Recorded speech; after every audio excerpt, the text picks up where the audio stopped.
ওকে, তো আজকে আমি যে ব্যাপারে কথা বলবো সেটা হচ্ছে কি যা পার্সোনাল লাইফ। তো দেখো, যখন আমরা ফাঁকা বসে থাকি তো তখন আমাদের মাথায় আইডিয়া আসে। তো সেরকম আমার মাথায় একটা আইডিয়া ছিল যেটা আমি এখন রেকর্ড করে রাখছি। ভবিষ্যতে যখন আমি এই ভিডিওটা আবার দেখবো তখন আমার মাথায় যেন আবার এটা আইডিয়া ব্যাক আসে। তো কী আইডিয়া ছিল যে ফার্স্ট একটা গ্রোসারি বিজনেস। তো আমার কাছে একটা আইডিয়া ছিল কি বিজনেসের, যেখানে আমি বিজনেস করতে পারবো। তো বিজনেসের অনেকগুলো আইডিয়া থাকে।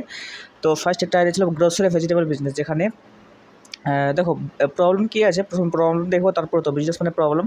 তো প্রবলেম কী যে বাজার যে হচ্ছে, তো আমাদের বাজারে যেখানে কি লোক কোনো মানে একটা অর্গানাইজ নেই কিছু, যে কোনো ফার্মার যে কেউ এসে বাজারে বিক্রি করছে নিজের মতো দাম করে, ঠিক আছে, কোনো স্ট্রাকচার নেই বাজারের একদম, এদিকে কাদা ওদিকে কাদা, কোনো ঘটন কিছুই নেই, না হাইজিন নামে কিছুই নেই, ঠিক আছে, যেরকম স্ট্রিট ফুডের মধ্যে কোনো হাইজিনিক থাকে না সেরকম বাজারেও। তো ট্রাস্ট হয় না অত তাড়াতাড়ি, আর অনেক মানে হ্যাবড়া থাকে। তো ওটা কী হয় যে একটা ভালো একটা, যেমন কাপড়ের জন্য মল থাকে সেরকম গ্রোসারি স্টোরও খোলা যায়। তো স্টোরের আইডিয়াটা একটা এসেছিলো যে আমরা ভেজিটেবল আর যে ফ্রুটস আছে এসবের স্টোর খুলতে পারবো একটা, যে একটা ভালো একটা স্টোর খুলবো। ওখানে ভেজিটেবলগুলো মানে একবারে কী করব, যারা ফার্মার আছে যাদের কাছে প্রোডাকশন ভালো, কম টাকায় ওদের কাছে বেশি সামান নিয়ে নেবো, নিয়ে আমরা নিজের স্টোরে বিক্রি করব।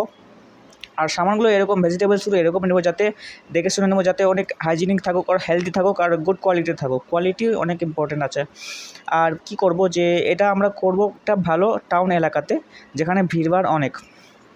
যেমন আমাদের এখানে থাকে একটা, তো ওখানে প্রত্যেক রবিবারে বাজার লাগে।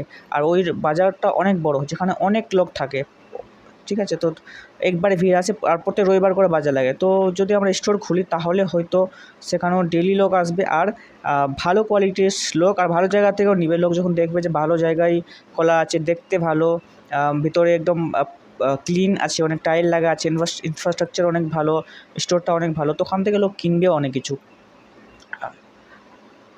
আর এটাকে আমরা প্রমোশন করতে পারি, বা যদি বলা যায় তো স্টুডেন্টের দ্বারা প্রমোশন করা যেতে পারে। স্টুডেন্ট যদি কেউ আসে বা কোনো টিনেজের লোক আসে তো ওদেরকে বলতে পারি তুমি এর ব্যাপারে একটা রিলস বানাও, রিলস বানিয়ে এটাকে নিজে ফেসবুকে দাও যে আমি এখান থেকে স্টোরে এসেছিলাম, এখান থেকে ভেজিটেবলস নিয়ে গেছি। তো এটাও একটা আইডিয়া হতে পারে। যাই হোক, অত ভাবার কিছু নেই, বা সিম্পল এটা স্টার্ট করা যেতে পারে। একটা আইডিয়া ছিল যেটা ছিল ক্যাফে। তো ক্যাফের নাম শুনে তো আমাদের মধ্যে প্রথমেই এটাই আছে যে কফি বা স্যান্ডউইচ বা এসব কিছু, বাট যদি বলি তো আমার মাথায় এসেছিলো কি যে ফুচকা টাইপের একটা ফাস্ট ফুড। তো ফুচকা আমাদের আশেপাশে ফুচকা বা এসব যে বিক্রি হয় না, এসবে না কোনো হাইজিন থাকে না একটু। এরা কীভাবে কোথাকার জল ইউজ করে, কোনো পাতা দিশার কিছুই নেই। ওরা হাতে গ্লাভসও লাগায় না, হাত দিয়ে ও শরীরে যেখানে প্রাইভেট পার্টে চুলকিয়ে ওই হাতটা আবার ইউজ করছে। তো কীরকম ডিসগাস্টিং লাগে, কোনো মানে হাইজিন বলতে কিছু থাকে না। আর এমন জায়গা থাকে যে আশেপাশে কাদা নালি সব আছে, দেখে কীরকম খারাপ লাগে। তোমরা জানো যে স্ট্রিট ফুডের মধ্যে কী এর সমস্যা থাকে। তো আমি কি বলি যে বড় বড় টাউনে দেখেছিলাম এখানে লোক গোলগাপ্পা পানিপুরি বিক্রি করে। তো ওদের যে একটা থাকে, যার মধ্যে ওরা বিক্রি করে জলের বা ঘটি বা কলস বলতে পারো, সেটা একটা ভালো থাকে, একটা মাটির, দেখতেও ভালো লাগে। ট্রাস্ট হয়, দেখতে ভালো থাকলে লোক ট্রাস্ট করতে পারে, লোক ভাবে যে হাইজিন আছে, আর ভাবে লোকটা স্মার্ট আছে।